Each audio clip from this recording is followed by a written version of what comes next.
Olá, Cenas do Brasil começa agora. São inúmeras as formas que o brasileiro encontra para viver e fazer sua história neste país de tanta diversidade.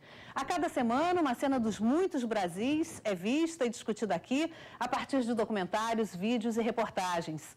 Cenas do Brasil é um programa da NBR e a TV do Governo Federal. Nosso programa é ao vivo. Você pode participar com perguntas e comentários pelos telefones 61 3799 5866 e 3799-5867, pelo e-mail cenasdobrasil@ebc.com.br e também pelo Twitter, www.twitter.com/tvnbr. Participe! Dia 24 de março foi o Dia Mundial de Combate à Tuberculose, que ainda é um dos maiores problemas de saúde pública no mundo. O Brasil está entre os 22 países que concentram 80% do total de casos. 70 mil novos casos são diagnosticados anualmente por aqui. A doença é prevenível, tratável e curável, mas ainda assim responde por cerca de 4.700 mortes por ano no país. O que tem sido feito para evitar a doença? Quais os desafios para o Programa Nacional de Controle da Tuberculose? Hoje vamos conversar sobre essas e outras questões a partir da exibição do vídeo Ações Inovadoras no Combate à Tuberculose, realizado pelo projeto Fundo Global TB Brasil. São nossos convidados no programa de hoje, Draulio Barreira, coordenador do Programa Nacional de Controle da Tuberculose do Ministério da Saúde, e Carlos Basília, psicólogo e ativista do Fórum de ONGs na luta contra a tuberculose no estado do Rio de Janeiro e do Instituto Brasileiro de Inovações em Saúde Social. Obrigada pela presença de vocês. Vamos então ao filme. Para mim, a saúde é tudo de bom na vida do cidadão. Se não tiver saúde, você não tem como trabalhar. Saúde é um conjunto de situações, né, que levam ao bem-estar das pessoas. É complicado dizer o que é saúde. Caminhar, viver, ser alegre, não tomar muito café, não fumar, comer legumes. Saúde, ela não é só a ausência de doença, é o bem-estar, né, a educação, é todo aquele conceito mais amplo. Saúde é a fonte de vida. Necessidade do povo.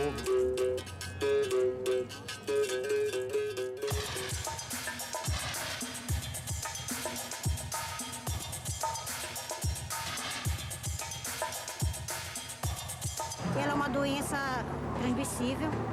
Uma tosse 3 semanas direto. Fala que tomando chimarrão pega. Tem muita gente que não sabe como tratar. O preconceito ainda é muito forte, ele contribui muito para a questão do abandono. Você fazendo tratamento por 6 meses, não interrompendo o tratamento, não há mais nem risco de contágio com outras pessoas. Tuberculose é uma doença infecciosa causada por uma bactéria bem pequenininha que entra no teu pulmão. Ela gosta muito de meio úmido, então normalmente ela acaba ficando no pulmão, mas pode acometer qualquer órgão do corpo.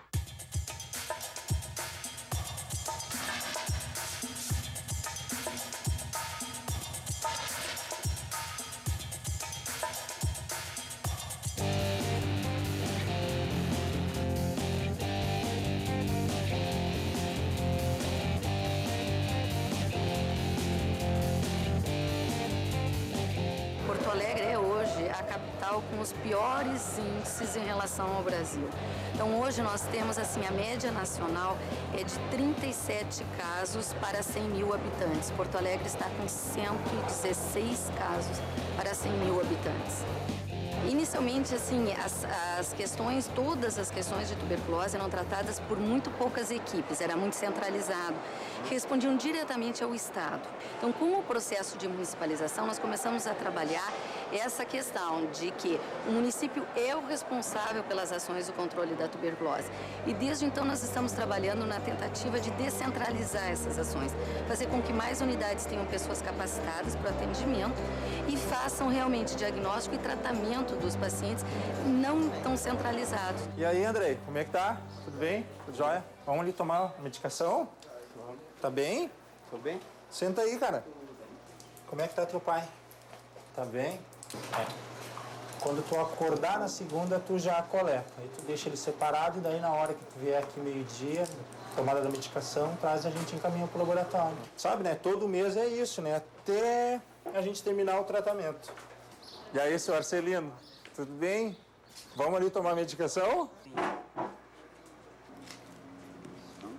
O suor, fraqueza, não tem mais nada. Não. Foi aonde eu me curei, foi aqui. Não. Tá.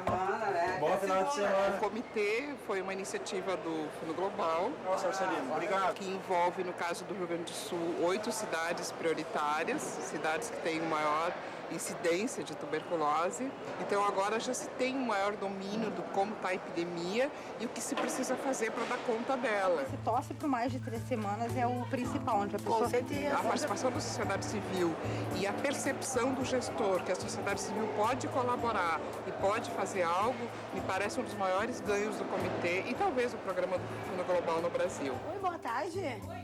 A gente poderia fazer uma entrevista com a senhora sobre a tuberculose, rapidinho? A gente chega nas casas, dependendo da gente em casa, em bar, e faz uma abordagem, fazemos umas perguntas. E você tem alguém com sintoma de tosse por mais de 3 semanas? Tem muita gente que não sabe o que é a tuberculose. Acha que a tuberculose pega de gripe mal curada, É. que o pulmão tá fraco. As pessoas acham que é isso. E eu pensava que era isso. Inclusive, quando eu entrei para fazer esse projeto, eu tava com uma tosse, com uma gripe com mais de 3 semanas. Eu já comecei a ouvir, eu digo, meu Deus, vou lá fazer o exame, porque não custa nada. O difícil é tu fazer as pessoas entenderem isso, né? Eu já tive a abordagem que me falava, tu acha que eu tenho tuberculose? Tava achando com cara de tuberculose? Isso, eu falei, não, Tava senhor, achando cara de capaz. tuberculoso? Não, capaz, Essa senhor, tosse eu tô aqui cigarro, pra te ajudar, entendeu? aquela coisa toda.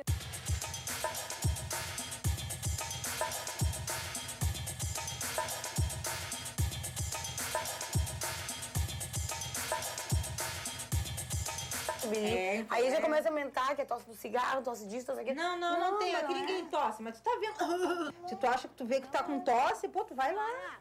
Não te custa nada. E aqui tem toda a assistência aqui, ó. Porque às vezes a pessoa diz, eu não vou, tá calor. Mas vem aqui a assistência social, ela dá o cartãozinho tri, a pessoa pega o ônibus pra não ter que ir a pé. Então a comunidade tá recebendo um apoio. Eu acho que isso é importante e isso devia se espalhar.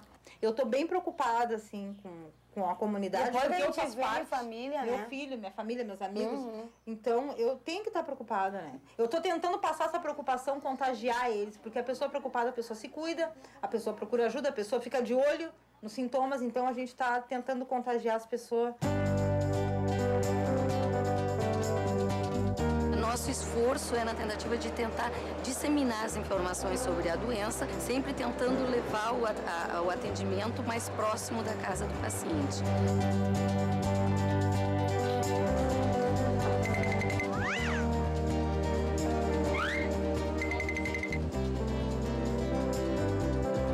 Nós tínhamos um caso que nós tínhamos que discutir entre os padrinhos e dar um final para essa história. Os nossos padrinhos, como são muito criativos, resolveram fazer um teatro para apresentar esse caso. Na verdade, ele nem se alimenta direito, né? Eu posso dizer assim que o papel que eu estou atuando é o papel que eu senti na pele. Eu estou mostrando o que aconteceu no meu dia a dia. A questão da associação ela foi criada há 1 ano atrás, né, com o intuito de a reinserção social, né, do dependente. 75% que tem essa doença, que adquiriu a tuberculose, é dependente químico. Aí nós formamos uma associação e esse pessoal da associação lá do CAPS, nós entramos numa combinação lá para apadrinhar esse pessoal. Porque nós vamos ter mais facilidade, somos os dependentes químicos em recuperação, então se torna mais fácil para nós chegar até essa pessoa que tem essa doença e se torna mais fácil para nós conversarmos, né, ter mais acesso. É um trabalho de formiga, a gente vai ter que sensibilizar as pessoas uma a uma, né, num âmbito geral, largando um cartaz aqui, largando uma conversa ali. As explicações que a gente teve, as capacitações que a gente teve com o grupo, e hoje eu entendi que a tuberculose, ela é tratável, a tuberculose a gente pode curar, a tuberculose a gente pode cuidar das pessoas, que até bem antes a gente se escondia, né, porque a tuberculose era uma coisa de um bicho de 7 cabeças. A falta de informação, ela traz isso, né, o preconceito. Então hoje em dia não, hoje eu sei que eu posso fazer isso, eu posso ir na casa, eu sei como me cuidar, né, e posso passar para as pessoas também as informações necessárias. Será que pega? E o padrinho ele é o intermédio entre as pessoas no caso, né, os médicos que fazem o tratamento e o próprio paciente, né? A gente vai à busca dele, né? Marcelo, licença, posso entrar? Tá, tu tá se sentindo ruim? Como é que tu tá? Tu pode me falar? Tô bem melhor. Tá bem melhor agora? Sim, tô melhorando cada vez mais. Então vai acabar o tratamento, né? Agora. Sim. Outra vez eu acho que eu tava forte, daí comecei a trabalhar e comecei a beber, aí no fim acabei piorando, né? Agora eu comecei, não parei, né? Quando eu saí do hospital procurei o posto, peguei a primeira medicação, né? Daí da primeira medicação eu tomei, acho uns 12 dias, 13 dias. Dei uma melhorada, que não sentia mais aquelas dores. Parei de tomar o remédio, comecei a fazer zoeira aí de novo. É aquilo que eu te falei, né? 6 meses, mais ou menos, que tu vai dedicar para ti mesmo, para tua vida. O que faz a gente seguir um tratamento, querer melhorar, é o apoio dos outros, né? Pra gente é bom, né? Que daí a gente não tá abandonado sozinho na doença. Se a gente fica abandonado, tirado de uma cama, ninguém procura o cara não melhora nunca. Pode contar comigo quando precisar, vou estar vindo aqui durante a semana e vendo até o final. Quando a gente tiver a cura, aí sim vamos fazer a festa. Vamos fazer um churrasco.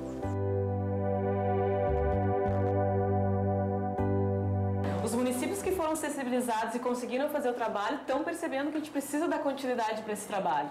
E a gente sabe que, pelo menos nós, enquanto política de tuberculose, que é fundamental a continuidade e a ampliação da proposta de apadrinhamento. Eu acho que pra gente, enquanto programa de tuberculose, a questão do apadrinhamento, que surgiu com a ideia do Plano CAMS, né, do Comitê Metropolitano de Porto Alegre, pra gente só veio a somar com o serviço.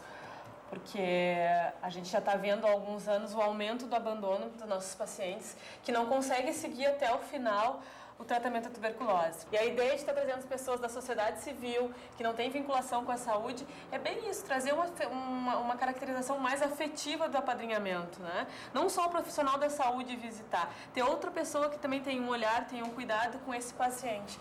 Eu, quando vim aqui participar, eu achava que a tuberculose já tinha sido... Não existia mais a tuberculose, né? Eu fui completamente pego de surpresa. Saber que aqui a parte do Rio Grande do Sul, aqui na Grande Porto Alegre, é a número 1 no Brasil, né? No quesito de tuberculose. Quando eu cheguei em casa, que eu saí daqui, cheguei em casa e comentei com a minha esposa, eu vou começar a apadrinhar o pessoal na tuberculose, eu vou ser voluntário. E a minha esposa tomou um choque nesse momento, ela disse, além da dependência química, tu vai trazer essa doença pra dentro de casa. Eu não sabia como é que a gente pegaria, como é que seria contaminado. Então ela tomou um susto, foi muito forte. E isso foi o motivo que me motivou também a minha família, sabe? Para me levar conhecimento para ela, não só para ela, porque conforme os vizinhos do lado estavam sabendo que eu estava participando aqui, vindo aqui, e eles ficaram, mas o Júlio tá lá, será que o Júlio pegou essa doença? Você está se aproximando desse paciente, está levando afeto, está trazendo, resgatando a cidadania dele também com as visitas de vocês. E não só do afilhado, de toda a família, porque vocês acabam fazendo contato com toda a família, né? Quantos vocês já levaram até o CAPS para se vincular nas SUSCAPs, para o tratamento da dependência química, né? Que às vezes o paciente não consegue relatar para o médico que é dependente, que faz uso de algum tipo de droga e em grupos ou com a teira ali na sala, na recepção, consegue falar. No lado da droga, com certeza, o campo fica bem mais aberto tu falando com quem entende. Já foi, né? Se sentem mais à vontade. E aí ele se abre mais. Porque muitas vezes acaba existindo um certo distanciamento entre os trabalhadores em saúde e os pacientes. Acho que, apesar de nós termos tido nos últimos anos algumas melhoras, a gente sabe que tem muito ainda a avançar. Infelizmente, a tuberculose ela continua sendo um grave problema de saúde pública no nosso país. Uma questão que muitas vezes, ao nosso ver, seria um problema simples de ser resolvido, porque existe tratamento. O pior é se não existisse tratamento para essa doença. O que falta, de fato, é que a gente supere o preconceito quanto a essa doença. Mas é por isso que somos seres humanos, né? Para poder ajudar e tá do lado daqueles que precisam. Oi! Tá bem? Fazendo tratamento direitinho? Tô fazendo direitinho. Tá te alimentando direitinho e tomando medicação. Tudo certinho. E tu observou, né, que aqui onde tu mora, assim, não é uma coisa muito adequada. Eu já tinha te falado, né? Sim. Tu tem que deixar mais arejadinho um pouco, né?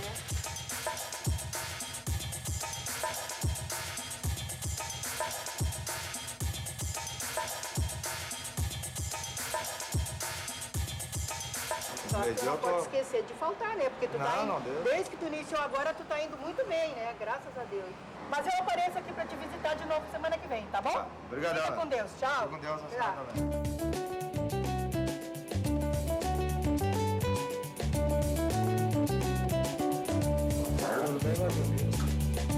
Antigamente não se tinha esse contato tão grande com o paciente vinha na UBS, recebia o tratamento e ia para casa. Só que em casa, de repente, tem uma família bastante numerosa. Então aí que entram nossos padrinhos, de poder ir até a casa, né, de levar medicação, de buscar o paciente, fazer uma busca ativa muitas vezes, né? É necessário que exista uma pessoa que seja ligação entre a comunidade e a saúde, por exemplo. Né? E é o que a gente tenta fazer, tá? É o que a gente tenta fazer.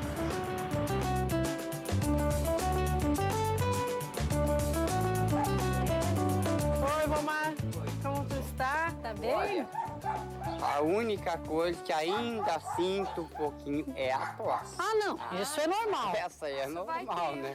Isso é normal, por um bom tempo aí. Daqui a pouco tu já não vai estar tossindo. Olha. E mesmo assim tem que continuar o tratamento, até o último comprimidinho. Sei, e eu não falho com ele. Isso eu sei. Aí assim, ó, no dia 19, tá anotadinho aí, tu tem uma consulta, quando fecha o mês de tratamento, quando fecha um mês da última consulta. Sim, senhora. Na semana anterior, ela vai vir aqui, vai te trazer aquele potinho que tu escarrou pra tu escarrar de novo. Isso é feito todo mês. É importante todo mês fazer esse exame pra gente ter certeza que essa medicação que tu tá tomando tá fazendo efeito. Não adianta... Graças a Deus que eu tô até me alimentando melhor. Bem melhor. Almoçou Olha, hoje? Almocei. Ah, que beleza. Olha, a minha vizinha aqui, a Juliana, me trouxe um completão graúdo.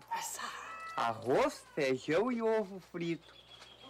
Eu não vou mentir, sobrou só um pouquinho de arroz e feijão do lado. O mais veio. Foi tudo. Que bom. Que bom. Só tem uma coisinha que eu tô teimando. O quê? Eu não parei ainda com o cigarro. Ah, mas tá diminuindo. Tá diminuindo. Esse aqui é o de sábado. Eles estão tudo aqui dentro, tá? Os 4. 4 comprimidinhos para sábado e 4 comprimidinhos para domingo.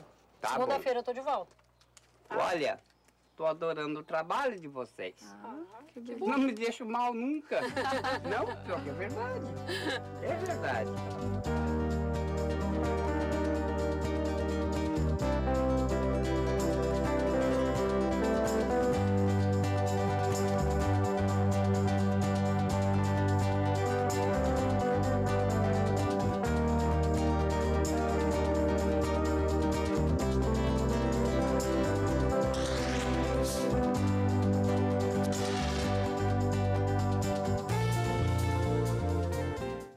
Vamos ao debate. Bom, a tuberculose chegou a ser considerada uma doença controlada na década de 70, né? Quais os motivos, né? Gostaria de ouvir de vocês quais os motivos do recrudescimento da doença no mundo todo. Dr. Draulio. Bom, o mais importante no recrudescimento foi a epidemia de AIDS, né? Que na década de 70, 80 principalmente, faz com que a tuberculose reapareça, principalmente nos países ricos. Porque a história é sempre contada pelas classes dominantes, né? Então, a tuberculose ela nunca sumiu. Na verdade, os países em desenvolvimento sempre tiveram tuberculose. É uma doença ligada à pobreza, às condições? Desigualdade social, principalmente, né? A AIDS veio mudar um pouco essa história, na medida em que afetou a classe média, afetou outras classes sociais, e a tuberculose foi se tornando, até chegar, como está hoje, como a principal doença oportunista da AIDS, a que mais mata os pacientes que vivem com HIV. Então, isso veio trazer um holofote para a tuberculose que há muitos anos não se falava nisso. Não que tivesse acabado, nenhum país no mundo eliminou a tuberculose. Os países ricos controlaram e mantiveram sob controle. Mas nós sempre tivemos muita tuberculose no país, temos conseguido reduzir esse número, mas ainda como foi mostrado na reportagem, um número muito acima do que nós podemos aceitar. 70 mil casos por ano, quase 5 mil óbitos, 4.700 óbitos. Então, a AIDS veio contribuir nesse sentido de trazer a tuberculose à ribalta, mas nunca foi uma doença controlada. Carlos Basília, qual a sua visão sobre isso? Então, eu acho que tem um aspecto complementar, assim, além do recrudescimento associado à questão do HIV/AIDS no mundo, a epidemia de AIDS, a tuberculose também, ela acompanha processos migratórios, processos de empobrecimento, né, de vários países.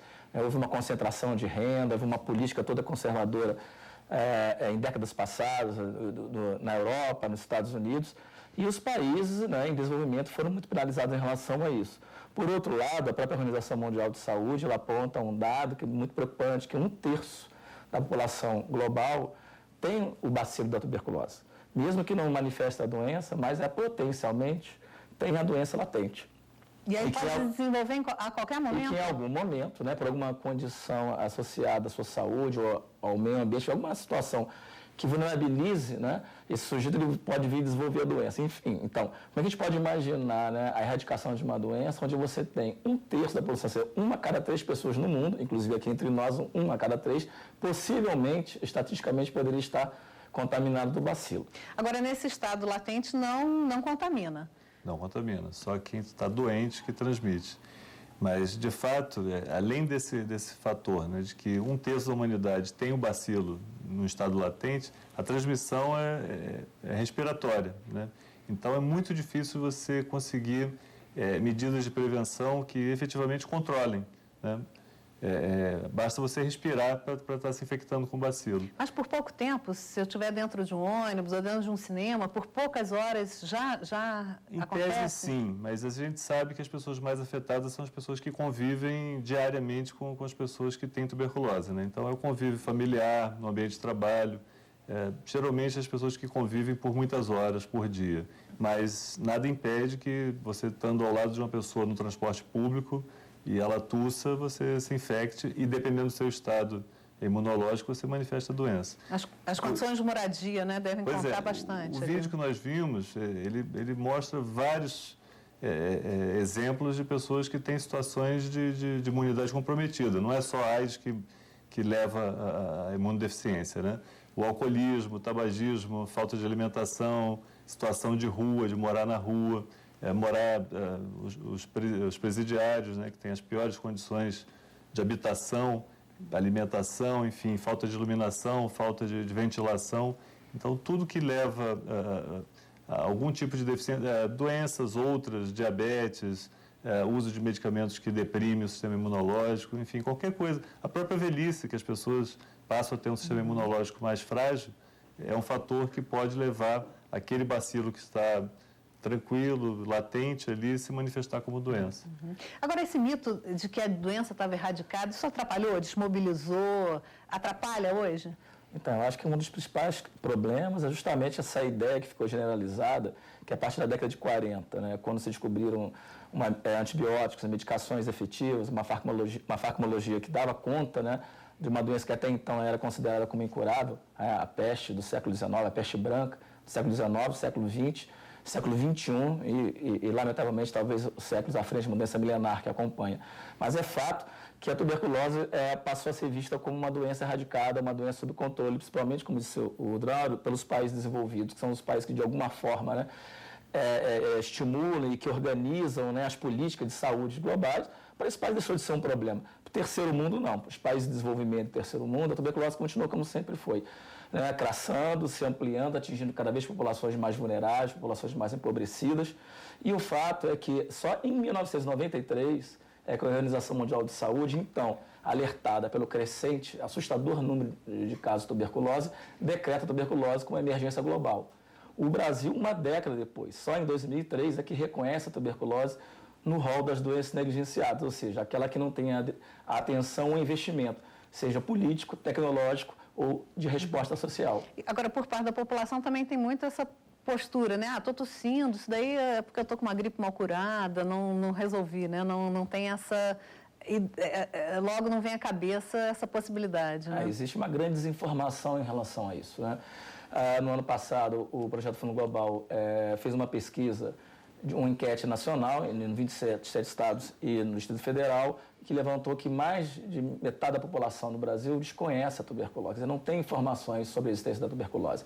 E uma grande parte que tem uma informação truncada, cheia de mitos ou informações equivocadas sobre as pessoas, quando têm tuberculose, têm que ser isoladas, têm que ser excluídas. Os seus pertences, como roupa, talheres, têm que ser esterilizados, ou até em situações mais radicais, como já tivemos conhecimento, de casas e até objetos queimados, para evitar que houvesse uma contaminação por contato. Então, assim, a situação da informação é muito crítica, falta informação não só à população no geral, mas como também para a formação médica. A formação médica hoje também ela não está atenta, ela não está preparada e qualificada para o devido reconhecimento e diagnóstico e tratamento da tuberculose. Nós, enquanto movimento social, enquanto fórum de tuberculose no Rio de Janeiro, as comunidades que vêm ao longo de 7 anos já qualificadas, fazendo busca dos casos, como o vídeo mostra, temos vários relatos incessantes, relatos de encaminhamentos, onde a unidade de saúde, mesmo com encaminhamento já de sugestivo de tuberculose, tosse por mais de 3 semanas, emagrecimento, febre, etc., o profissional de saúde não reconhece a sintomatologia, né? Devolve o paciente para a comunidade como o pessoal costuma dizer, né? Dizendo, ou uma virose geral, ou uma gripe, você fuma? Então isso aí é devido a... Para de fumar, que isso é uma questão ligada ao tabagismo, que também é associado, muitas vezes camufla o sintoma, mas que não é a causa. A causa é justamente a contaminação do paciente. Eu queria reforçar, porque é um ciclo vicioso, a falta de informação e o estigma, né? Então, o próprio paciente, baseado em todas as histórias e todo o estigma e o preconceito que a doença traz também, ele evita admitir que tem a doença. Os profissionais de saúde, de alguma maneira, quer dizer, hoje menos, mas... rejeitam? Não, compactuam com aquele pacto do silêncio, não dizem que a pessoa tem tuberculose. Geralmente, como foi mostrado no vídeo, tem uma pneumonia, uma gripe maltratada, alguma coisa assim, mas não fala da tuberculose. Essa pesquisa que o Basílio se refere mostra que 50% das pessoas acham que já não existe tuberculose. Se você acha que aquele problema não existe mais, você não se preocupa com ele, né? Não se previne, não se trata, não busca diagnóstico e tratamento. Então, uma coisa alimenta a outra. Há 2 semanas nós tivemos, aliás, num evento bastante importante para o controle da tuberculose, uma reunião do Conselho Nacional de Saúde, em que, após um debate nosso lá, 8 pessoas se inscreveram para falar. Das 8, 4 tinham tido tuberculose. Foi uma coisa bastante impressionante, com 30 pessoas presentes, 8 levantaram a mão, conselheiros nacionais de saúde disseram que tiveram tuberculose. E um deles deu um depoimento muito interessante. Uma pessoa, trabalhador, que relatou que quando teve tuberculose se sentia como a usina radioativa do Japão, assim, que todo mundo queria a distância dele, queria ele longe. Então, assim, ainda agora, há pouco tempo, a gente vê esse preconceito, essa discriminação com os pacientes de tuberculose, que é fruto da falta de informação. E muita gente não deve nem querer, evita mostrar medicamento, até para a família, muitas vezes, isso também deve atrapalhar bastante, né? Exatamente. De uma forma geral, o imaginário das pessoas em relação à questão de doenças, ele é muito ruim, ele é muito negativo. Quer dizer, a ideia de você ter uma doença, e principalmente uma doença que pode... Tinha sanatórios, né? Tinha todo o isolamento, né? Uma doença que pode ser transmitida, né? De alguma forma, você acaba sendo percebido como uma ameaça. E a reação, em grande parte das pessoas, é como se o doente de tuberculose fosse uma ameaça. Por isso, muitos evitam, né? De alguma forma, né? Que se perceba que ele está sob tratamento, que ele tem determinada doença. E muitos daqueles até que de alguma forma assumem, nós temos denúncias, recebemos diversas denúncias pelo fórum, de que pacientes que entram em tratamento e que recebem uma licença, por exemplo, no seu lugar de trabalho, quando voltam entre 20 a 30 dias, porque a partir de 15 dias, sob tratamento intensivo e correto, não há mais o risco da transmissão, quer dizer, o tratamento... São 15 dias tomando remédio para não transmitir mais. Para diminuir a possibilidade da transmissão, né? O tratamento completo são no mínimo 6 meses, mas de um período de 15 a 30 dias... Já é seguro. Né, inicial, o indivíduo, teoricamente, não colocaria em risco mais de transmitir para os seus pares. Quando ele retorna para o seu ambiente de trabalho, 1 ou 2 meses, ele já não encontra mais a sua emprego, sua vaga. Ele foi demitido e ninguém diz o porquê, ninguém o assume.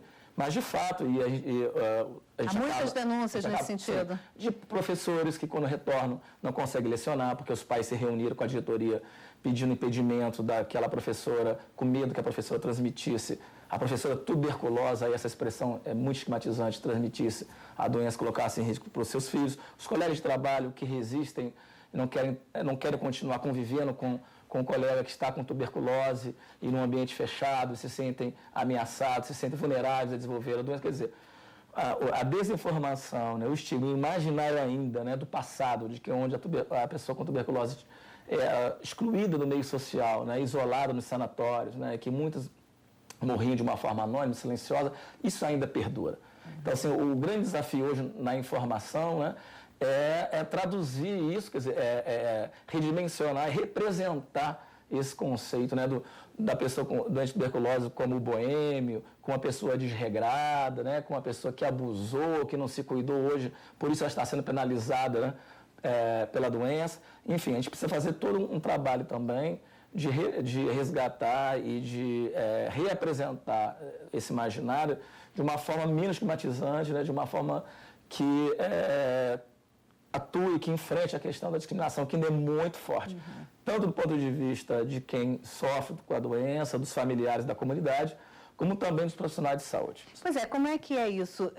Dentro do SUS, do programa, por exemplo, de controle da tuberculose, existe uma capacitação, existe um trabalho junto aos profissionais de saúde em relação a isso? Houve toda uma mudança de filosofia de trabalho, né? A tuberculose era uma doença restrita, o tratamento da tuberculose era restrito aos não fugiu a palavra agora, mas não são os manicômios, nem os asilos, os sanatórios. Fugiu a palavra. Mas aos sanatórios. Hoje, a política do Ministério é de descentralização desse cuidado. Né? Hoje temos 40 mil unidades de saúde que atendem tuberculose. Realmente a gente conseguiu descentralizar muito, tanto o diagnóstico quanto o tratamento, e a ideia é que cada vez mais a atenção básica, os agentes comunitários de saúde, a estratégia de saúde da família, deem conta desse problema. Hoje, cerca de 52% da população brasileira tem cobertura da estratégia de saúde da família. E quase 60% dos casos de tuberculose são tratados, como foi mostrado nesses exemplos desse vídeo que nós vimos, né? Os agentes comunitários, os profissionais de saúde da ponta, atendendo tuberculose. Então, essa é toda uma estratégia até para trabalhar essa questão do estigma e do preconceito. Quer dizer, deixar de ser uma coisa do centro de referência, né, o castelo do saber, para aquela unidade básica de saúde que tem toda a tecnologia necessária para o diagnóstico, o tratamento e o acompanhamento desses pacientes. Qual o panorama? Ali o vídeo cita Porto Alegre como a capital, né, com maior incidência de tuberculose. Qual é o panorama no Brasil, dos estados, por região? De modo geral, se a gente fosse falar apenas da média, o Brasil tem uma situação relativamente cômoda. Se a gente tem uma taxa de incidência, né, de 38 casos por 100 mil, que comparado à média mundial é bastante razoável. A gente tem 1/10 da média de morte que o mundo tem, então a gente tem uma situação cômoda em termos de Brasil. Mas a gente tem desigualdades enormes que não são nem regionais. Às vezes são dentro do mesmo estado e dentro da mesma cidade. O Basílio pode falar melhor do que eu do Rio de Janeiro, em que você tem uma média bastante alta, que é o dobro da média nacional do estado do Rio de Janeiro. É o estado que lidera, né? O estado que lidera. Porto Alegre é a capital que lidera, mas o estado é o Rio de Janeiro.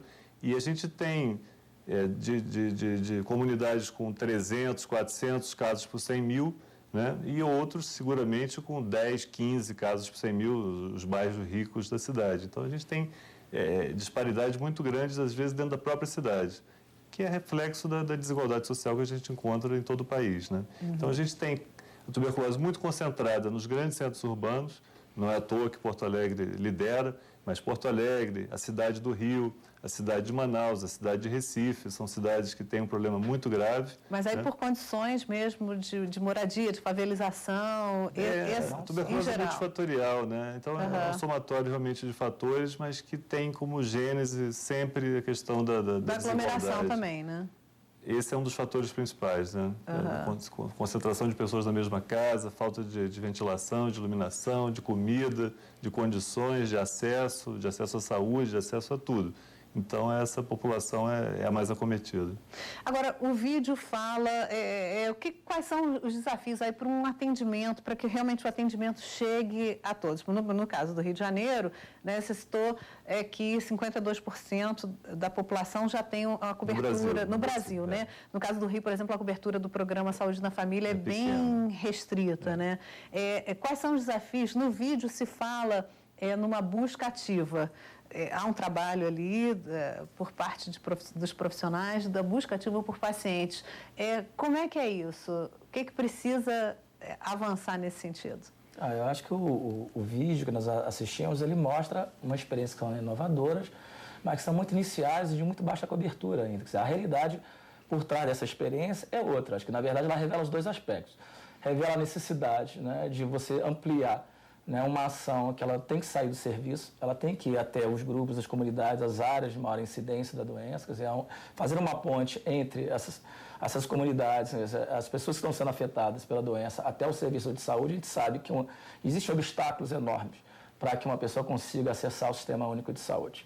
Muitas das vezes... Até a pessoa fragilizada também? A pessoa fragilizada, uma pessoa que tem baixa renda, né, uma pessoa que tem um nível de informação precário, uma pessoa que trabalha no mercado informal, que não pode se ausentar, porque se ela deixa de trabalhar um dia, 2, né, para persistir, conseguir ser atendida, né, fazer o exame, receber o resultado. Muitas vezes essa peregrinação, isso leva um período de 2 meses, né? 2 meses na vida de uma pessoa para se organizar até ter o diagnóstico e seu tratamento, né, é muito tempo. Né? Muitos vão para a emergência, né?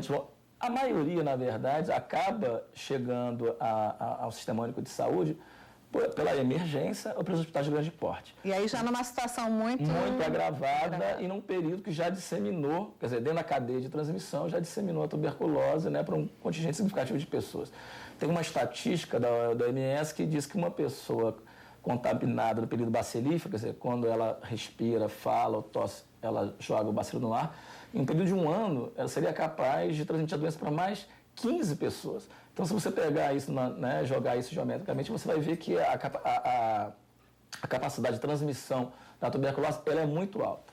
Né? E as pessoas, na verdade, acabam chegando ao Sistema Único de Saúde num estado agravado da doença, seja pela emergência que não está preparada, né, que não é o local, né, para o diagnóstico e para o tratamento, ou hospitais de grande porte e hospitais universitários.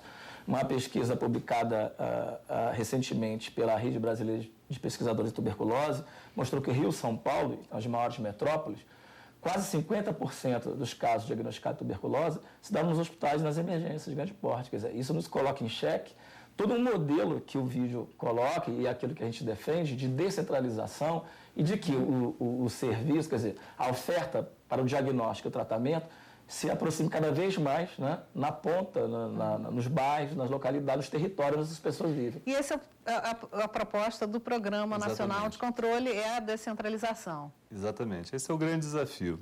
Acho que a gente avançou muito, né? Hoje a gente tem 60% das pessoas sendo atendidas na atenção básica. Se a gente observa a tendência de um forte crescimento, né? Como o Basília falou, essa foi uma estratégia que foi adotada há poucos anos. A gente, há 8 anos, tínhamos cerca de 3% das pessoas com tratamento observado, como nós vimos no vídeo, aquela coisa dos agentes de saúde visitando a casa, acompanhando o tratamento. Quer dizer, hoje a gente já tem 36% das pessoas sob essa forma de tratamento. A atenção básica realmente está assumindo isso, mas é realmente o grande desafio que a gente tem, particularmente nos grandes centros, nas regiões metropolitanas, onde a cobertura da saúde da família não é tão grande como você falou no caso do Rio de Janeiro, por exemplo. A gente tem uma cidade como Teresina, que é uma capital de estado, que tem 93% de cobertura. No Rio de Janeiro a gente tem 9%, e isso porque melhorou muito nos últimos anos. Era 3%, agora tem 9%.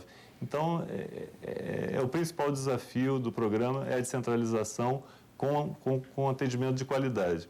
Eu queria só acrescentar em relação ao que o Basília falou da dificuldade de acesso, que além dessa dificuldade de acesso que ele coloca, que é fato, nós temos populações particularmente vulneráveis e com muito mais dificuldade ainda, que são as populações que vivem em situação de rua, né, para a qual o acesso, ela própria, já se sente abandonada por todos os poderes e já não busca esse acesso que ela tem direito, mas que muitas vezes não procura. A questão dos presídios, que também as pessoas ali presas são tuteladas pelo Estado e que a gente precisa chegar lá, e temos chegado, mas precisamos ampliar muito essa oferta de serviço dentro dos presídios, né? A população indígena, que é uma população também especialmente vulnerável à tuberculose, enfim. A gente tem bem detalhado o mapa dessa vulnerabilidade e dessa dificuldade de acesso. E é por aí que a gente vem trabalhando, tentando ampliar o acesso a essa população. Nós vamos agora a um rápido intervalo. Você pode participar pelos telefones 61 3799 5866, 3799 5867, pelo e-mail cenasdobrasil@ebc.com.br e também pelo Twitter, www.twitter.com/tvnbr. Nós voltamos já já. Dizer que importância tem a marca do que é feito à mão. Eu posso fazer 10, mas nenhuma vai sair exatamente igual, porque foi a minha mão e minha mão não vai passar do mesmo jeito na primeira, na segunda, na 10ª vez. Pra mim, eu acho que isso é nobre, assim. Nordeste feito à mão. Especial em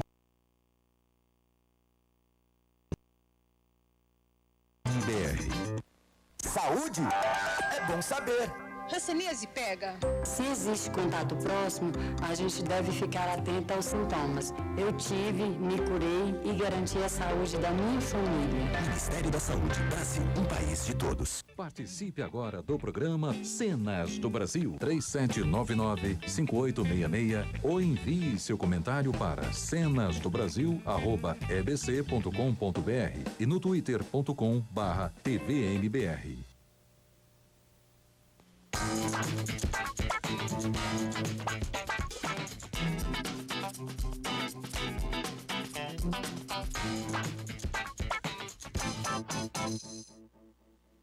Segura jangado, jangadeiro.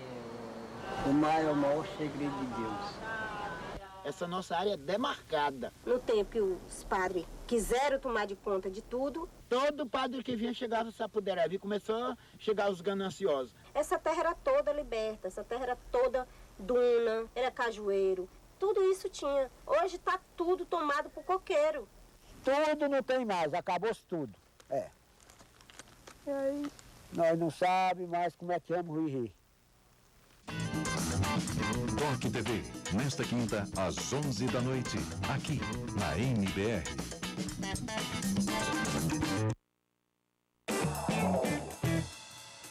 Estamos de volta com Cenas do Brasil, que hoje discute as políticas de controle da tuberculose. Estão aqui comigo Dráulio Barreira, coordenador do Programa Nacional de Controle da Tuberculose do Ministério da Saúde, e Carlos Basília, psicólogo e ativista do Fórum de ONGs na luta contra a tuberculose no estado do Rio de Janeiro e do Instituto Brasileiro de Inovações em Saúde Social. Já estamos recebendo perguntas de telespectadores. Adélia Alves Souza, de Brasília, ela diz: tenho parentes que têm cicatriz no pulmão, detectada por raio-x e tomografia. O médico disse que pode ser contato com tuberculose que não desenvolveu. Isso é um problema? Quem tem essa cicatriz pode ainda desenvolver a doença? Especialmente não. Pode não ser o problema, mas qualquer pessoa, mesmo não tendo nenhuma cicatriz, nenhuma mancha, nada, nenhuma imagem radiológica, pode desenvolver tuberculose. Como nós dissemos, depende do estado imunológico dela. Então, é importante só manter um acompanhamento, mas sem nenhuma preocupação especial, porque não é um risco tão acrescido em relação à população geral. Queria falar um pouco, complementar em relação, você estava falando um pouquinho do estigma associado à doença. Uma das questões que surge é quando, no ambiente de trabalho, por exemplo, uma pessoa faz um teste para aptidão profissional e passa por um raio-x.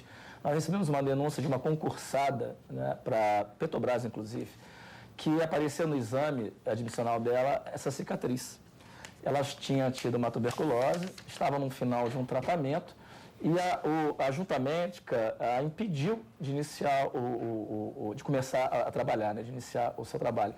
Ela recorreu ao fórum, nós a colocamos em contato com a Sociedade Brasileira de Epidemiologia e Zoologia, que é uma sociedade médica, né, de expertise na área de tuberculose, que emitiu um laudo dizendo que ela não oferecia nenhum risco de transmissão, dados ela já está no final do seu tratamento, e que aquela cicatriz fazia parte, né, a marca da doença, mas que ela, de fato, estava plenamente apta para assumir as suas funções. E ela, numa assessoria de comunicação, ela era formada em comunicação, e ela foi impedida, e ela nos mandou uma carta muito pungente, assim, colocando deprimida, desesperada, e inclusive com uma tendência até de abandonar a carreira pública, de não seguir adiante, porque tinha se sentido profundamente desrespeitada, discriminada e violada no seu direito como cidadã, por conta de uma cicatriz de um final de tratamento de tuberculose. Então, assim, o cenário realmente bem ainda mais complexo. Bem drástico, né? Assim,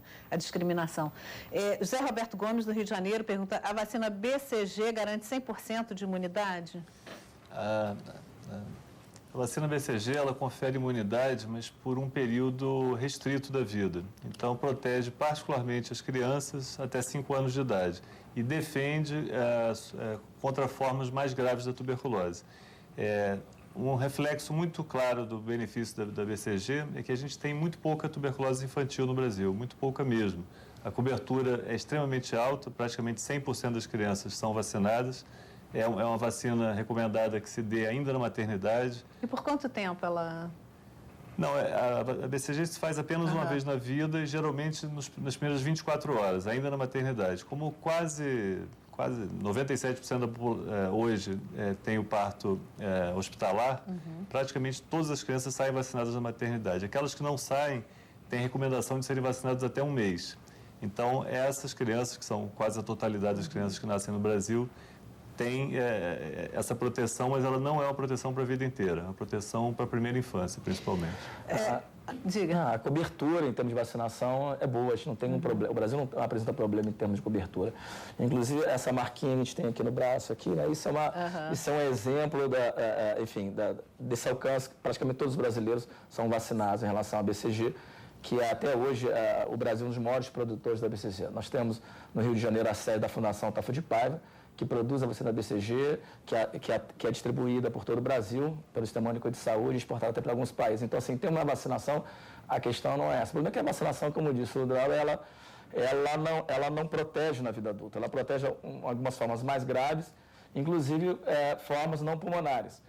É bom dizer que, embora que 80% da tuberculose seja pulmonar, né, nós temos 20% de outras manifestações. Em qualquer órgão do corpo, ossos, rim, fígado, coração, qualquer tecido vivo que ela pode se manifestar e de muito maior complexidade, né, de diagnóstico, porque a sintomatologia ela é oculta, é difícil de diagnosticar.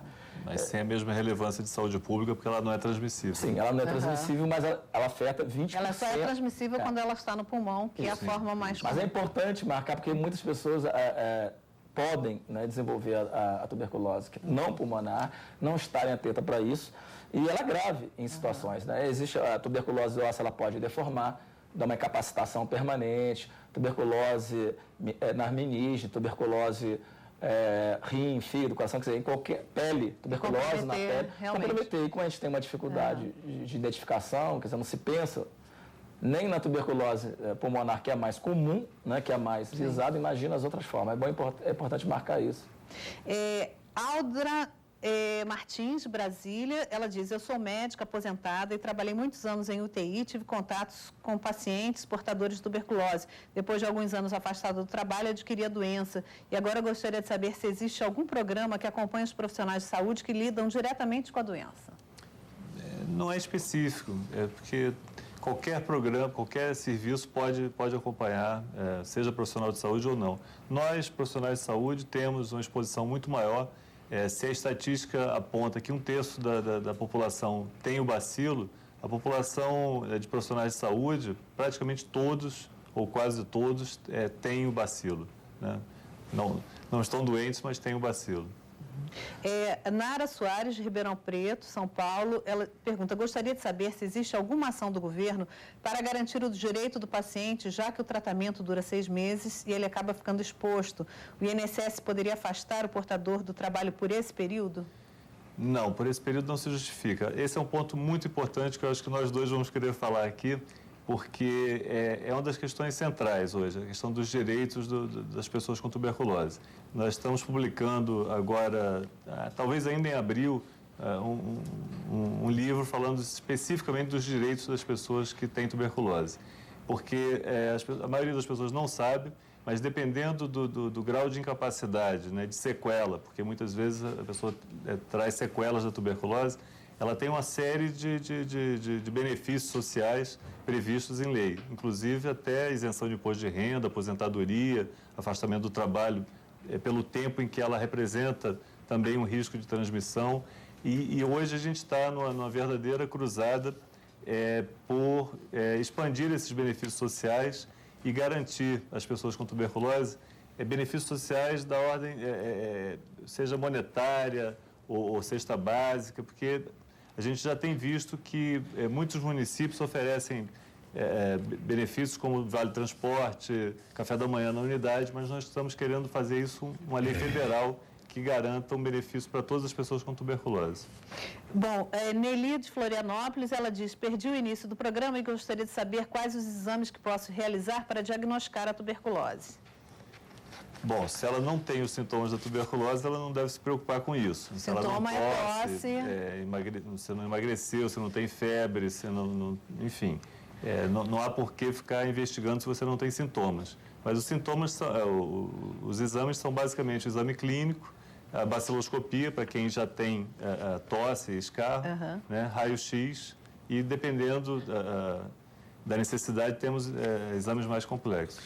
Bom, Edson de Florianópolis, ele diz o seguinte: há 1 ano e meio tive a doença, acompanhada de secreção, e fiz o tratamento por 6 meses, e agora, depois de um tempo, voltei a sentir dor nas costas, acompanhada de escarros e sudorese durante a noite. Gostaria de saber se é normal ou se a doença ainda está no organismo. Tenho tosse há mais de 3 semanas, uma perda significativa de peso. Esse problema eu venho percebendo desde a cirurgia, de uma cirurgia cardíaca. Isso daí já é um outro telespectador. O que fazer? A ligação caiu e não deu tempo de pegar o nome local desse outro telespectador. A gente também aqui não vai fazer diagnóstico pela televisão, mas seguramente as duas questões que foram levantadas merecem uma investigação, claramente. Se a pessoa já teve tuberculose, tem tosse, está com escarro e febre, deve procurar a unidade de saúde, que é relativamente comum a doença recidivar, principalmente nos casos em que não é concluído o tratamento, que a pessoa aparentemente está curada, mas não está curada e a doença pode voltar. Então, nos 2 exemplos, eu recomendaria que fosse buscar... fazer o teste mesmo, o teste de escarro e fazer os exames completos. Deixa eu ver, tem mais uma aqui. Nossos parabéns à NBR, por Roberto Pereira, da Coordenação Geral do Centro de Educação Sexual, SEDUZ, membro suplente da Comissão Nacional de AIDS, do Ministério da Saúde, da Executiva do Fórum ONGs Tuberculose Rio de Janeiro. Nossos parabéns à NBR por trazer ao público brasileiro um programa bem feito e com muitas informações importantes para ajudar a melhorar a questão do enfrentamento à tuberculose. Parabéns ao Drauro e ao Carlos pela clareza das suas falas. Só assim, com o diálogo entre sociedade civil organizada e gestores, com possibilidade de ações integradas e complementares, é que podemos vislumbrar uma luz no fim do túnel. Bom, pegando esse gancho aqui, Carlos, gostaria que você falasse exatamente dessa mobilização. Houve agora o Dia Mundial, a Semana Nacional, né, de combate à tuberculose. Gostaria que você falasse dessas ações conjuntas, né, do trabalho das redes sociais, das ONGs e essa ação conjunta com o governo. Então, perfeito. A tuberculose é uma doença física, mas é uma doença social. E na medida que é uma doença social, ela tem uma dimensão que vai para muito além daquilo que pode ser ofertado ou daquilo que é abordado pela saúde.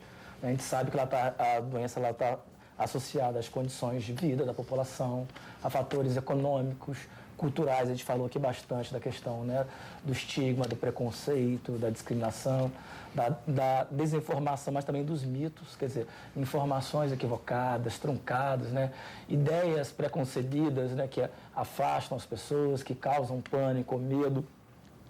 E a gente entende que a tuberculose tem essa dimensão, né, global e nacional, como problema de saúde pública, ela tem que ter uma ação coletiva também de resposta a isso. Né? Ela não é um problema só da saúde, ou dos profissionais de saúde, ou daqueles que trabalham com a questão, né, saúde e doença. Ela também é uma questão social. E você tem um campo enorme de trabalhar as questões de prevenção, porque prevenção, do ponto de vista médico, é diagnosticar precocemente e tratar de uma forma oportuna até o final. Mas prevenção, do ponto de vista social, a gente viu isso no vídeo, né, é abrir casas, portas e janelas, conscientizar e informar a população sobre a necessidade de ventilação, sobre a entrada e incidência de luz solar, né, sobre a informação de que ambientes aglomerados, né, facilitam o contágio, de que existem outras formas de tuberculose, que o tratamento, né, é de 6 meses, que você tem que ter uma adesão. Questões relacionadas à violação de direitos dos pacientes. A gente precisa construir um pouco essa história que a tuberculose do passado não construiu, né? Hoje nós temos um movimento social muito fortalecido, baseado muito, no caso, por exemplo, no enfrentamento da epidemia de AIDS, que não só enfrentou a epidemia do ponto de vista da patologia, né, médico, biomédico, mas também social. A gente precisa quebrar um pouco essa hegemonia. Hoje ainda o discurso da tuberculose, ou a abordagem, a prática, ainda está muito centralizada na atuação do médico, né, no discurso da academia. E o que a gente vem fazendo, em 2003, no Rio de Janeiro, né, o estado de maior incidência, né, maior número de óbitos por tuberculose, quase 900 casos de óbitos, né, mortes que poderiam ser evitadas. A sociedade civil reagiu, né, nós nos organizamos no sentido de consciência do problema, de criar um movimento, né, de alertar a população, de conscientizar, né, a população sobre a grave ameaça da tuberculose e, acima de tudo, né, exercendo um controle social, como está garantido na Constituição e no SUS, de cobrar das autoridades ações mais efetivas para o controle da tuberculose. Porque, do ponto de vista da sociedade, do ponto de vista das comunidades, das populações mais afetadas, cada dia, né, a tuberculose tem levado um número maior, né, de vítimas, e isso nos tem angustiado muito. Bom, o Carlos estava falando dessa importância da continuidade do tratamento. Esse ainda é um dos desafios para o programa. Porque, enfim, o diagnóstico é simples, o tratamento também. Por que é tão difícil, né, o controle? Esse é um dos pontos centrais? Esse é um dos pontos centrais. Talvez o maior desafio seja a adesão ao tratamento. Quer dizer, o diagnóstico, nós temos uma rede que dá conta desse diagnóstico, embora tenhamos que melhorar alguns aspectos de acesso a determinadas populações, como já falamos aqui, mas a questão da adesão ao tratamento não é simples, o tratamento não é simples. Um tratamento de 6 meses nunca é simples. Quando nós temos uma amidalite, que temos que tomar uma caixinha de remédio que dura 14 dias, dificilmente alguém consegue ficar mais de uma semana se tratando. Quando você toma um medicamento que dá enjoo, que tem alguns efeitos colaterais que não são importantes, mas são incômodos, e você se sente perfeitamente bem depois de 2 semanas, dificilmente você consegue manter esse tratamento por 6 meses, até pela vontade de voltar à vida que tinha antes. E muitas vezes, como vimos nos relatos, a pessoa tem um hábito de beber, de fumar, né, tem muita situação também com drogas. E aí, para você ficar disciplinado durante 6 meses, é muito complexo. Uhum. Olha só, nosso tempo está se esgotando. Tem mais uma pergunta de telespectador, depois eu vou dar 1 minuto para cada um para encerrar. Tá? Medina Ferreira, ela diz o seguinte: boa noite, meu filho, 30 anos, está com suspeita de tuberculose, é fumante, apresenta sudorese intensa de molhar a roupa e a cama, tosse e é muito magro. Podem falar de todos os sintomas, por favor? Bom, os sintomas são basicamente... Não é obrigatório que apareçam todos os sintomas da mesma pessoa, mas os mais comuns são a tosse persistente por mais de 3 semanas, febre, principalmente no final da tarde, no começo da noite, sudorese noturna, principalmente, emagrecimento, cansaço, falta de apetite, desânimo, enfim, sintomas gerais. A questão da tosse e da sudorese são mais características da tuberculose pulmonar. Então, no caso do filho dela, eu acho que é recomendável buscar também a unidade de saúde para investigar qual é a causa desses sintomas. Vamos lá, gente. Então, 1 minuto para cada um para considerações livres. Carlos Basília, por favor. Bom, o tempo que parecia longo acabou sendo muito curto. Nossa, tantas coisas deixamos de colocar. Mas, enfim, eu quero agradecer o convite e marcar, né, a importância desse debate, né, e de ampliação desse debate. Né? Eu espero que a gente possamos ter outros convites e que esse tema, né, ele se desdobre, que ele possa sensibilizar e que ele possa alcançar o maior número de pessoas. E aí eu queria deixar o convite aqui para aqueles que quiserem se engajar nesse movimento, que é um movimento nacional. Eu aqui falo pelo Rio de Janeiro, nós temos um movimento hoje organizado em São Paulo, na Bahia, no Centro-Oeste, no Norte, no Nordeste. É um movimento que tem crescido, um movimento social de luta contra a tuberculose. Deixar aqui o meu e-mail. Você pode dar, depois eu repito e a gente coloca ali no ar. Vou deixar aqui o nosso contato, que é o Fórum ONGs TB-RJ. Fórum ONGs TB. ONGs TB-RJ. @yahoo.com.br.